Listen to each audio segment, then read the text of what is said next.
Okay, let's start with two really big questions. I mean, foundational. What is a lifetime? And maybe even bigger, why do I live it? These aren't just, philosophical games. They shape everything. Absolutely. Whether we think about them consciously or not, they're always there underneath. So today we're doing a deep dive into James E. Loder's book, The Logic of the Spirit. And his argument is pretty unique, actually. It really is. He basically says, look, to really get human growth, science isn't the whole picture. You need, Christian beliefs, a theological view. Right. Because he feels science misses something vital, this human spirit. Exactly. So if science misses it, what is this human spirit according to Loder? Let's unpack that. Well, Loder sees the human spirit as this core driver in us. It's our fundamental ability, really, to be open to the world. Open to the world. Yeah, and also to constantly go beyond itself. It's always reaching, seeking something more, something transcendent, you might say. Okay. And he contrasts this with two views, right? The view from below and the view from above. That's right. The view from below is, our human perspective, science, observation, what we can see and measure. And the view from above. That's God's perspective in Loder's framework. And here's the crux. Loder argues that the human spirit, from the purely human view from below, it keeps searching, but it never finds a final reason. It hits a dead end. Sort of. It leads to what he calls cosmic loneliness, a really deep, inherent sense of emptiness. It shows we're longing for something truly transcendent that our own searching can't quite reach. Wow, cosmic loneliness. That's powerful. It is. And theologically, Loder traces this back to the idea that our human spirit got separated from its actual source, God's spirit. So our normal development. Our normal ego development, is actually built on this underlying abscess, this negation, as he puts it. It's like a fundamental flaw baked in. A flaw the ego itself can't fix. Exactly. It's beyond the ego's capacity. But it's not all doom and gloom, right? Loder offers some hope here. Oh, definitely. He has this beautiful idea that the human spirit and the divine spirit are actually made for each other. Made for each other. So what happens when they connect?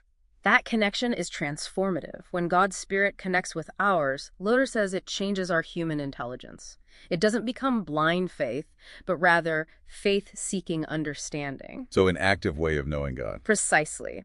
Especially, he emphasizes, through Jesus, who he describes powerfully as the face of God, the ultimate revelation of who God is. And he gives examples, right? Like Helen's story? Yes, Helen's story is a really striking example in the book. He describes her as quite fragmented, sort of broken, before this encounter. Right. But through experiencing Christ's presence, her spirit was, profoundly reshaped. She moved from that fragmentation to this incredible sense of inner coherence. Coherence. Like wholeness. Wholeness, alignment, peace. Yeah, her whole identity got recentered. It's summed up in that famous phrase, not I, but Christ.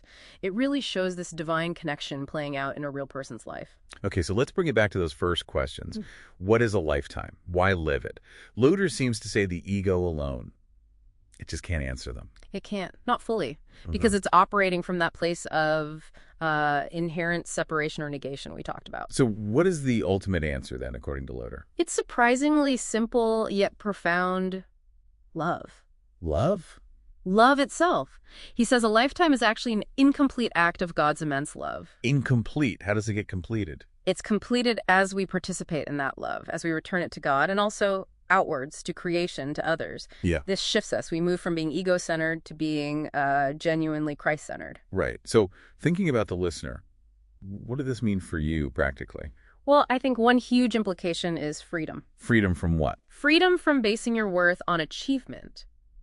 Our culture pushes that so hard, right? Earn your value. Prove yourself. Constantly. Loder flips that script. He talks about ascribed worth. Your value isn't earned, it's given. Simply because you exist, because you're part of God's loving act. That's radically different. It means you don't have to scramble for validation. Exactly. Imagine letting go of that pressure. Your worth is already secure.